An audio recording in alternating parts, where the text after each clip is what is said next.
Kami para kepala daerah, kami semua takut dan tidak mau di OTT. Maka kami mohon kepada KPK sebelum OTT, mohon kalau ditemukan kesalahan sebelum OTT kami dipanggil dahulu. Kalau ternyata dia itu berubah, ya sudah lepas gitu loh. Tapi kalau kemudian tidak berubah baru ditangkap, Pak.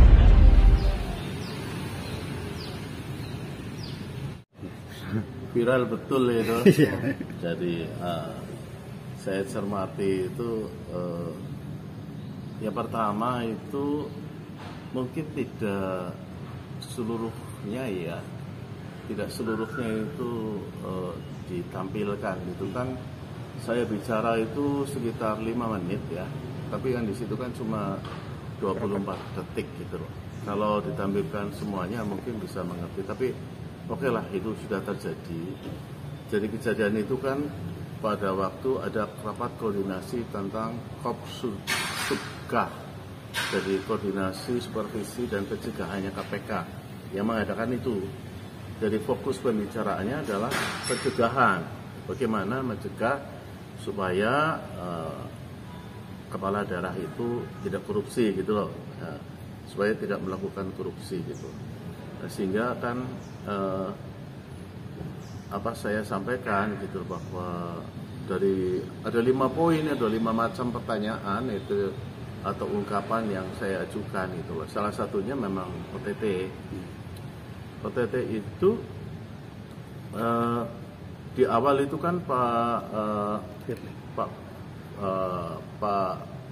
Ketua KPK-nya kan bicara bahwa kepala daerah yang sukses indikasinya satu ya, itu kemiskinannya turun gitu kan. Yang kedua, pertumbuhan ekonominya naik. Yang ketiga, angka kematian ibu hamilnya turun. Yang keempat, indeks pembangunan manusianya naik dan seterusnya gitu kan.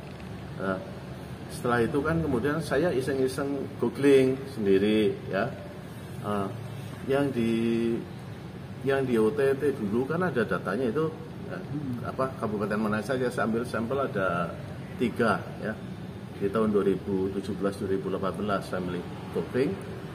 Apakah setelah di OTT itu kemudian yang tadi ya, apakah ada nilai positifnya gitu loh, misalnya kemiskinannya turun dah gitu kan, pertumbuhan ekonominya naik dah gitu. Ternyata kok enggak juga gitu loh. Saya pikir berarti kan OTT itu tidak ada hubungannya dengan masalah kemiskinan. Proses daripada pencegahan itu bagaimana?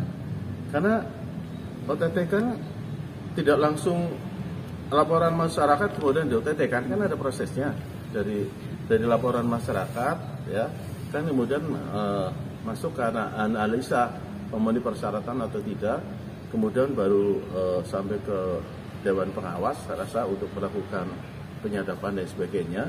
Kemudian kan baru melakukan penyelidikan.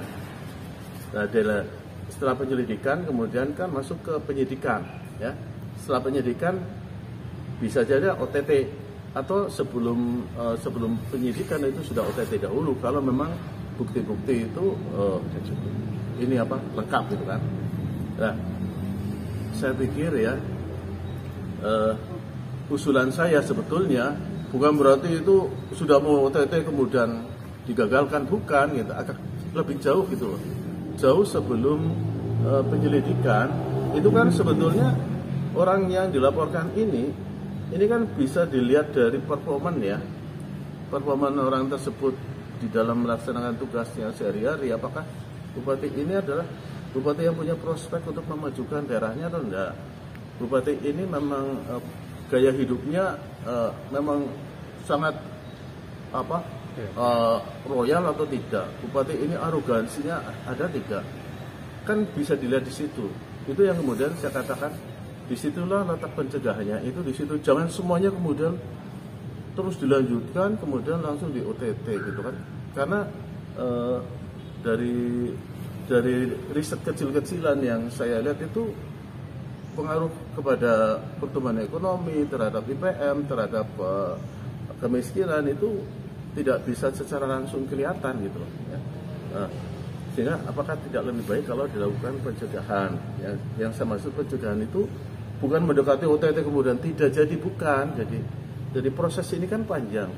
Jadi setelah masuk sebelum masuk ke Dewas ataupun pada waktu penyelidikan, ya, ini difilter dulu nih jenis orangnya gitu loh. Kalau orangnya itu punya prospek yang baik, ya kenapa tidak kemudian dipanggil klarifikasi, kemudian dihitung kerugian negara, kemudian suruh mengembalikan, apa kalau sudah terlanjur, kalau belum ya kemudian diingatkan atau gimana. Aja kelalen follow lan subscribe sosmed Tribun Banyumas ya.